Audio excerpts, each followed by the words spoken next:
La circulation est totalement paralysée sur cette départementale près de Narbonne. Les automobilistes prennent leur mal en patience. Ils savent qu'à quelques secondes près, ils auraient fait partie des victimes d'un grave accident de la route. Ce conducteur souffre des cervicales. Bougez pas, laissez-vous faire. Vous êtes sorti tout seul de la voiture ou on vous a sorti? Sa voiture a percuté en pleine face ce camping-car dont la passagère ne peut plus bouger. Vous avez quand même l'airbag à déclencher, vous avez tapé assez violemment. Ça se recourt à l'hôpital. Après, il faut rendre des radios pour voir que vous n'avez rien de cassé. Chaque jour, sur la route, il se produit 167 accidents corporels en France.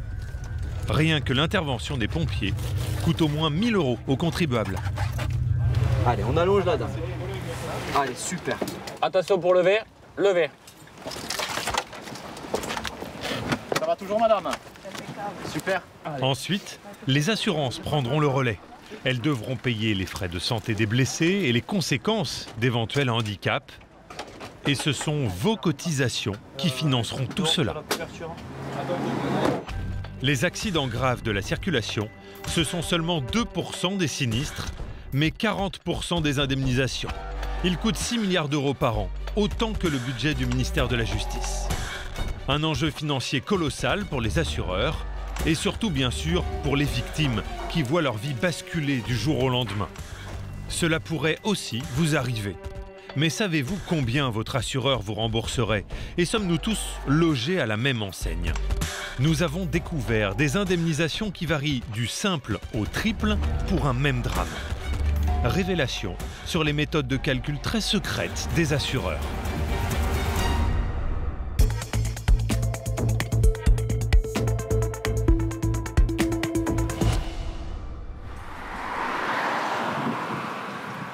Il y a 4 ans, cette famille a elle aussi vécu un grave accident de la route. Depuis, elle bataille avec son assurance.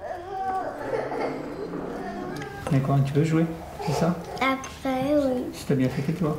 Oui. D'accord. Les Didio et leurs enfants essayent de retrouver leur vie tranquille, celle qu'ils avaient avant cet après-midi d'automne 2014. Ils ont croisé ce jour-là un chauffard sur une route de l'Aisne.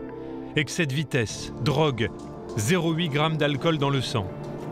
Pour son irresponsabilité, il a été condamné à 5 ans de prison. À l'entrée de Château-Thierry, son véhicule est sorti de sa voie. En face, Émilie, la mère de famille, n'a rien pu faire. J'ai même pas eu le temps de braquer, de quoi que ce soit. Je me souviens juste d'avoir dit mais qu'est-ce qu'il fait celui-là? J'ai encore cette image où il s'est mis devant nous à quelques secondes près. Le choc frontal est d'une grande violence, comme en témoignent ces photos où l'on voit leur voiture blanche. Toute la famille est touchée. Leur fille aînée, Mélissa, 7 ans, meurt quelques minutes après. Anaïs, 9 ans aujourd'hui, est handicapée pour toute sa vie et se déplace avec un déambulateur. Léa, 6 ans, derrière son sourire d'enfant, souffre de séquelles psychologiques. Oh. Mes pieds, laisse-moi les pieds. Il y a aussi Élise, 2 ans, née après le drame. Quant aux parents, Émilie et Jean-Claude, à la sortie de l'hôpital, ils ont passé plusieurs mois en fauteuil roulant. Il faudrait que je regarde. Moi, j'ai eu fracture au niveau de la jambe, au niveau des mains, le sternum qui était fracturé en 3 pièces. Et au niveau de ma compagne, c'est pareil, il y a eu des fractures aux jambes et aux bras, donc elle a des broches aujourd'hui un peu partout. Et l'accident a aussi déclenché de dramatiques conséquences financières. Ils ne peuvent alors plus travailler, pourtant il faut payer le crédit immobilier. Pire, leur maison de l'époque sur 3 niveaux est inadaptée à leur situation. Les voilà condamnés à déménager au plus vite. On avait un escalier assez important pour monter à l'étage. Donc il aurait fallu mettre un ascenseur, mais la structure du bâtiment ne le permettait pas. On est jusqu'à 5 ? De toute évidence, il faudra des dizaines, voire des centaines de milliers d'euros pour faire face à leurs frais. Pourtant, on peine à le croire, mais 4 mois après l'accident, l'assurance ne leur propose qu'une maigre avance, 1 000 €. Furieux et démunis, les Didio font appel à un avocat. Maître Philippe Courtois, spécialiste des victimes de la route, Bonjour Madame Didio. va mener le bras de fer à leur place. Bien, je vous remercie. Avec succès. Regardez plutôt. Il décroche d'abord un budget pour construire cette maison neuve de plein pied qu'il visite aujourd'hui pour la première fois. C'est parfait, dites-moi. Oui, très bonne route. Je suis ravi de découvrir votre maison. C'est un peu changé. Ah oui, complètement, oui. On avait une image uniquement que sur les plans jusqu'à maintenant. Dans ce pavillon sur mesure, Elle passe facilement, d'accord. Anaïs retrouve en partie son autonomie. Je m'assois, je prends et Mais ouvre pas l'eau, Bibiche. Hein. je Elle peut désormais se laver les mains sans perdre l'équilibre seuil. Et pour l'eau, comment tu fais? Et pour l'eau, j'ai juste à passer ma main. au prix de 400 € le robinet automatique. Jean-Claude a même fait poser 4 meubles motorisés qui s'adapteront à la taille d'Anaïs en grandissant. Donc là, c'est pour régler ta hauteur. Il y en a aussi dans la cuisine, 6 000 € l'unité pour ce plan de travail.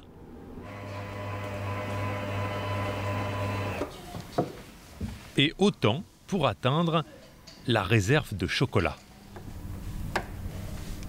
La plus belle chose qu'on a pu avoir, c'est la première fois qu'elle est arrivée, qu'elle a pu utiliser les choses toutes seules pour faire le déjeuner. Je veux dire, ça n'a pas de coût, quoi. Le sourire d'un enfant, c'est magique, quoi. Tout mis bout à bout, cette maison truffée de domotique a coûté 600 000 €. Et cela entièrement aux frais de l'assurance, qui a l'obligation légale de ramener la famille au plus près de sa vie d'avant, quel qu'en soit le prix. Et on est sur des besoins totalement différents de vous, de moi, de toute personne qui n'a pas d'handicap. Il y a un handicap, le seul moyen, c'est de l'aménager. Et l'aménagement, forcément, coûte plus cher et c'est à prendre en charge par l'assurance. Et les indemnisations ne s'arrêtent pas là. Juste après l'accident, les Didio sont à 1000 lieues de s'imaginer ce à quoi ils ont droit. L'objectif de toutes les provisions qu'on a pu obtenir concernant Anaïs, Outre la maison, Maître Courtois obtient des compensations pour le décès de Mélissa. 25 000 € pour les sœurs, 50 000 € pour chaque parent et 5 à 25 000 € pour d'autres membres de la famille proche. Soit 285 000 € au total. Il faut aussi indemniser Jean-Claude, électricien à son compte. Son handicap a détruit son entreprise.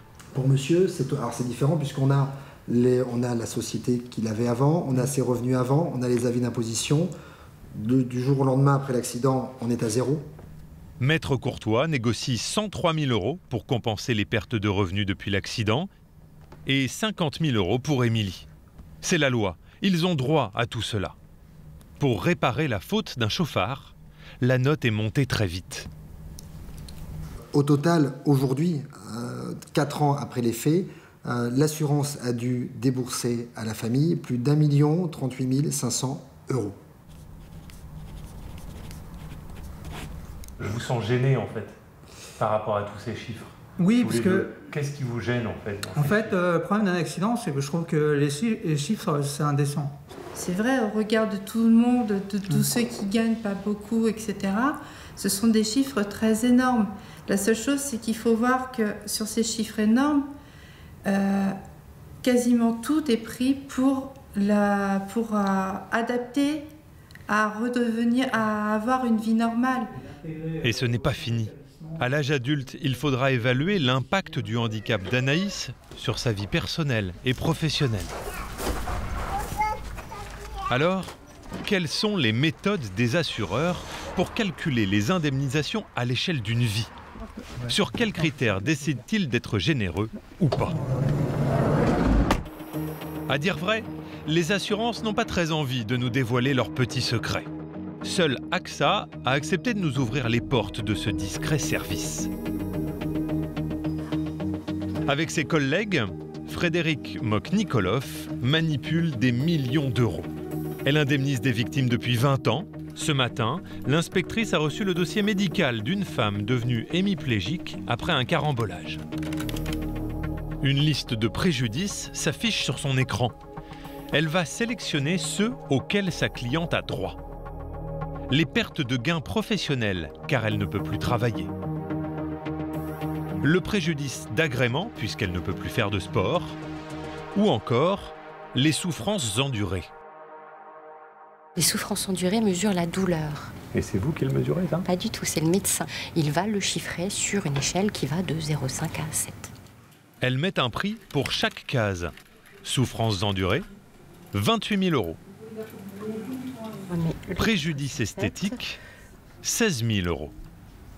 Et même 10 000 € pour un autre plus inattendu, le préjudice sexuel. Oui, elle est concernée par ça parce qu'elle a une atteinte, une hémiplégie aussi, donc qui forcément aussi a atteint ses organes sexuels. Là, le préjudice sexuel, c'est 3 choses différentes. C'est l'atteinte morphologique, la procréation et aussi le plaisir, la libido. Voilà, c'est 3 choses en fait. Mais l'indemnisation ne se limite pas aux mois qui suivent l'accident. Dans les cas les plus graves, Frédéric devra évaluer toutes les conséquences futures. Il faut alors calculer les dépenses jusqu'à la mort de l'assuré. Bien. Alors, Frédéric. Avec ses supérieurs, elles veulent évaluer ce que l'entreprise devra verser à une cliente âgée de 20 ans aujourd'hui, accidentée dans son enfance. Donc accident de 2006. Est-ce que tu peux nous résumer un petit peu quelles étaient d'ailleurs ses blessures principales? Alors elle avait un traumatisme crânio-facial. La difficulté qu'avait cette jeune fille, c'était des difficultés de mémorisation et de fatigabilité. Elle fatiguait assez vite. Elle a 8 ans en plus, oui. Ouais. Donc, elle avait quel âge déjà lors de l'accident? Elle avait 8 ans. D'accord. 8 ans. 2006. L'assurée a quand même pu entamer des études d'infirmière. Mais suite à son traumatisme crânien, AXA n'est pas sûre qu'elle puisse travailler à temps plein. Dans le doute, la directrice veut mettre de l'argent de côté. Le métier d'infirmière, c'est un métier debout, c'est un métier de fatigue. Donc on sait qu'il y a peu de chances qu'elle puisse dans le temps l'exercer à 100%. Si elle ne peut pas le faire et que ça se confirme, effectivement, on compensera le différentiel de salaire. Jusqu'à la fin de sa carrière. Oui, jusqu'à même là, ce sera jusqu'à la fin de sa vie, parce qu'elle ne pourra pas, sur cette partie-là, se constituer une retraite.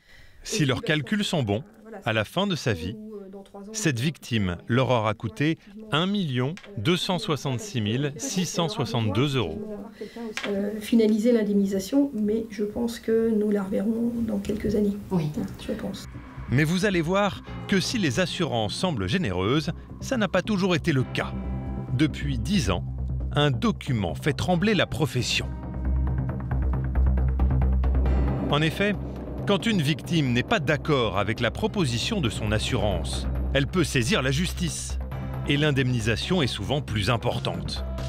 Car il existe une sorte de barème auquel se réfèrent les juges. Il explique comment et combien indemniser chaque préjudice. Son instigateur, c'est Benoît Mornay. Il a été juge à Rennes, Agen et Douai. S'il a rédigé ce document, c'est parce qu'il était scandalisé de constater que selon la région où vous habitiez, les juges n'accordaient pas la même somme pour un même préjudice. Vous pouviez avoir 10 000 € de préjudice à Rennes et 40 000 pour le même préjudice à Aix-en-Provence. Et donc c'est incompréhensible. On touche à la confiance du justiciable dans son juge, qui ne comprend plus pourquoi.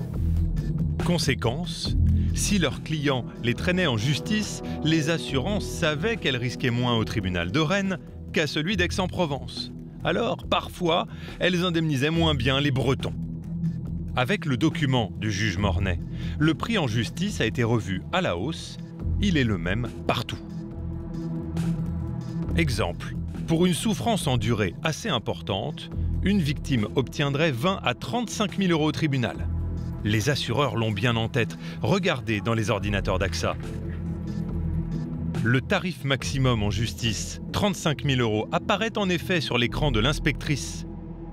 En proposant 28 000 €, elle est en plein milieu de la fourchette établie par le juge Mornay.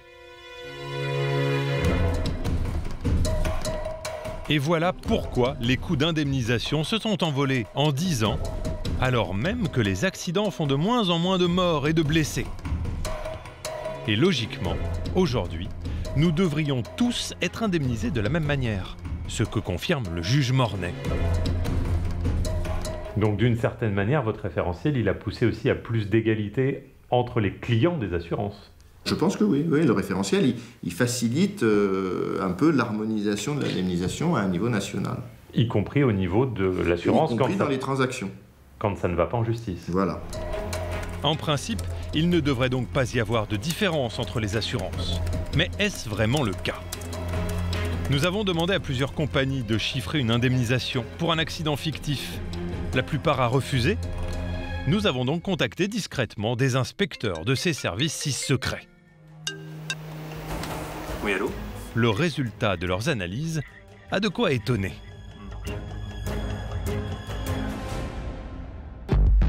Dans le cas que nous leur soumettons, une fleuriste se casse le poignet dans un accident de la route. Elle en garde des séquelles à vie. Cela a des conséquences sur son travail, son chiffre d'affaires et aussi ses loisirs, puisqu'elle renonce à ses compétitions de tennis. Surprise, les propositions d'indemnisation vont de 185 000 à 426 000 euros, 2,5 fois plus généreuses. Pourquoi de tels écarts pour une même victime et une même situation? Selon le juge Mornay, le barème laisse aux assureurs une liberté d'interprétation sur certains préjudices. C'est surtout la difficulté d'indemniser un préjudice subjectif, des souffrances, ou un préjudice moral, par exemple. Étant précisé que ces références sont quand même assez larges. Même si son travail a amélioré l'indemnisation des victimes de la route, pas sûr au final que nous soyons tous sur un pied d'égalité. Voilà pourquoi certains préfèrent faire appel à un avocat. Maître Courtois défend 250 à 300 nouveaux clients par an. À force d'analyser des accidents tragiques, il a même réussi à faire reconnaître une souffrance d'un nouveau genre. Il a inventé le préjudice de vie abrégé. C'est un couple qui roule normalement dans leur voie de circulation et le conducteur en face, une jeune fille, s'endort au volant et vient les percuter en choc frontal dans leur voie de circulation. Et on s'est mis à la place. Je me suis mis à la place de ce conducteur et de son épouse à côté. Dans les secondes qui ont précédé, qu'est-ce qu'il a pu ressentir? C'est des secondes d'effroi, c'est-à-dire qu'en quelque sorte, il s'est littéralement vu mourir. Là, la Cour d'appel, dans cette affaire, a indemnisé à hauteur de 15 000 euros le préjudice de vie abrégé. C'est étonnant, ça veut dire que la personne qui est indemnisée est décédée. Mais ce droit est rentré dans son patrimoine. Et cette action, ce droit indemnitaire est transmis à ses héritiers, directement. Une sorte de préjudice posthume versé aux héritiers qui vient s'ajouter aux autres dédommagements. Celui-ci. De belles victoires, Maître Courtois se targue d'en obtenir beaucoup en démultipliant les sommes proposées au départ par les assurances. Et celui-ci, 302 728. Là, il a obtenu 7 fois plus en justice. 2 041 178,46 euros. Et lui prélève 10% d'honoraires. Dans ce dossier, il a donc gagné 200 000 euros. Alors, c'est beaucoup, mais entre obtenir 200 000 euros de 2 millions et la victime n'avait que 300 000 euros au départ, sans avocat, vous voyez la différence. Mais il y a une situation pour laquelle aucun avocat ne pourra faire de miracle. Si vous êtes le responsable d'un accident, vous n'aurez droit à aucune indemnisation corporelle, à moins d'avoir pensé à souscrire une option dans votre contrat, la garantie conducteur.